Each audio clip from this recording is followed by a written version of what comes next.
В республике работает аудиовизуальный центр наследия народов Якутии. Ранее это было Госкинохранилище. Учреждение занимается сохранением аудиовизуальных фондов Якутии и оказанием информационных услуг населению на основе архивных фондов. На учете содержится более 34 тысяч единиц хранения, и воспользоваться ими может любой. Фонды аудиовизуального центра пополняются на основе закона Якутии, по которому все производители аудиовизуального материала Республики Саха обязаны сдавать копии в центр. Но пока производители не торопятся, архивные фонды пополняются за счет частных коллекций, которые приносят представители организаций и жители республики. И любой желающий, физическое лицо, юридическое лицо, они могут прийти к нам и сдать свои материалы.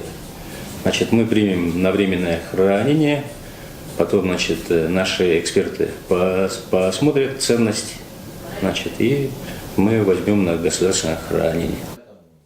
В стороне не осталось средства массовой информации, телепрограмма «Точка взаимодействия» в лице главного редактора Живнина Олега Леонидовича. И вот в прошлом году на конкурсе «Кинолетопись Якутии» профессиональный тележурналист Олег Леонидович Живнин принес просто массу материалов, которые касались истории угольной промышленности республики на протяжении нескольких лет. И после проверки экспертизы оказалось, что эти материалы представляют большую ценность, и они как бы закрывают белое пятно в фондах Госкинохранилища, которое касается именно деятельности в Южной Якутии, конкретно в городе Неринги. Скажем, у нас уже были достаточно большие разные материалы по поводу строительства Неринги в 80-е годы, до начала освоения промышленности. Но дело в том, что какой-то вот получился такой провал именно в 10-е годы уже 21 века. Так что мы очень благодарны Олегу Живнину за то, что вот он тоже восполнил, скажем так, карту аудиовизуального наследия нашей республики.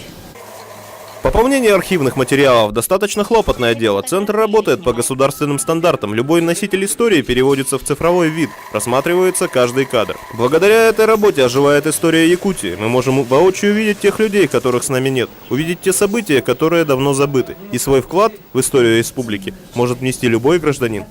Дело в том, что мы принимаем любые материалы. Часто приходит, допустим, кто-нибудь, который приносит пленку, и на 8 миллиметрах, и на 16, не зная содержания этой пленки.